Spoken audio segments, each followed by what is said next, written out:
আসসালামু আলাইকুম রহমতুল্লাহ। Take today tomorrow চ্যানেলে আপনাকে স্বাগতম। আজকে আমি আলোচনা করব যে আপনার ফোন মেমোরি এমনি থেকেই ফুল হয়ে থাকে। তো এরকম ফুল হয়ে থাকার কারণ তো আপনি জানেন না আসলে কেন ফুল হয়ে থাকে। তো এই কারণটা আজকে জানাবো, আর আপনার মেমোরিটা অনেকটা সেভ করব, যেটা আপনার জন্য খুব ভালো হবে। আপনি গুরুত্বপূর্ণ অ্যাপসগুলো ইনস্টল দিতে পারবেন বা আপনার গুরুত্বপূর্ণ ফাইল আপনি নিতে পারবেন আপনার ফোনে।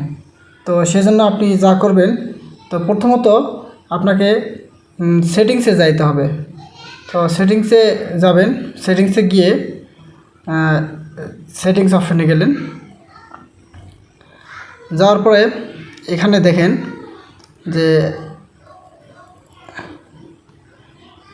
স্টোরেজ অপশন আছে, স্টোরেজ অপশন, হ্যাঁ স্টোরেজ অপশনে যাবেন। যাওয়ার পর এখান থেকে ম্যানেজ স্টোরেজ যাবেন, এখানে ম্যানেজ স্টোরেজে যাবেন। যাওয়ার পরে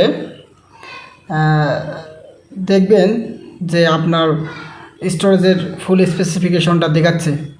আসলে আপনার জাঙ্ক ফাইল কতখানি আছে সেটা কিন্তু এখানে দেখাচ্ছে। এই যে ভিউ ডিটেলস দেখেন, এটা হলো আপনার জাঙ্ক ফাইল, যেগুলো আপনি যখন ব্রাউজিং করছেন, যেগুলো আপনার কোনো দরকারই না, অথচ সেগুলো চালু করার কারণে এখানে এখনও চালুই আছে।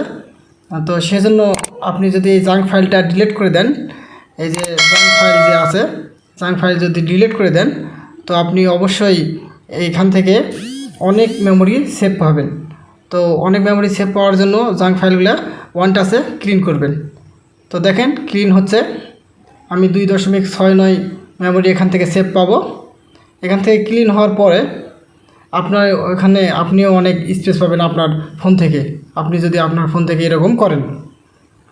তো এরপরে ক্লিন হচ্ছে হোক, এরপরে আমি দেখাবো যে আপনার গুগল ফটোসের একটা অপশন, যেটার দ্বারা আপনি অনেক সেভ করতে পারবেন। তো গুগল ফটোস হলো এই যে ফটোস, এই অপশনটা, এই অপশনে যাবেন। যাওয়ার পরে দেখবেন যে এখানে যাবেন, এই সেটিংস অফ আপনার অ্যাকাউন্টে যাবেন। অ্যাকাউন্টে যাওয়ার পরে এখানে দেখেন যে ব্যাকআপ ইজ অফ। আমি যদি এখানে টার্ন অন করে দেই, তাহলে আমার যে ফটোসগুলো আছে সেটা ব্যাকআপ হিসেবে গুগলের কাছে থেকে যাবে।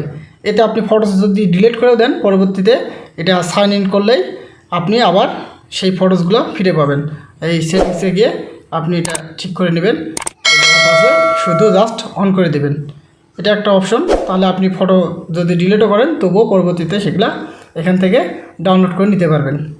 তো পরবর্তী যে জিনিসটা দেখাবো সেটা হলো যে আপনার যে ফোন আছে, তো ফোনে আপনি যাবেন সিম্পলি সেটিংয়ে, সেটিং থেকে আপনি যাবেন অ্যাপস অ্যান্ড নোটিফিকেশন, ঠিক আছে। তো এখানে অ্যাপস অ্যান্ড নোটিফিকেশনে গেলেন, তো এখানে দেখেন আপনার অ্যাপস আছে। তো আপনার এখানে যে অ্যাপসগুলো আপনি ইউজ করবেন না বা ইউজ করার মতো না, আপনি সিম্পলি সেগুলো কী করবেন, এগুলো ডিলিট করে দেবেন। যেমন আমার কিছু অ্যাপসের দরকার নেই, তো সেক্ষেত্রে আমি যদি চাই যে এটা ডিলিট করতে, তো ডিলিট করতে পারবো। এরকম অনেক অ্যাপস আছে যেগুলো ডিলিট করে দেবেন সহজে। এই যে ডিলিট করে দেবেন এখান থেকে, হ্যাঁ আনইনস্টল করে দেবেন, তাহলে অনেকটা মেমোরি সেভ পাবেন। তো এভাবেই আপনি আপনার ফোন থেকে এরকম জিনিসগুলো ক্লিন করে আপনার ফোনের অনেক স্পেস বাড়াতে পারবেন। ভিডিওটি যদি ভালো লাগে like, comment, share and subscribe করে আমার পাশেই রবেন। আল্লাহ হাফিজ।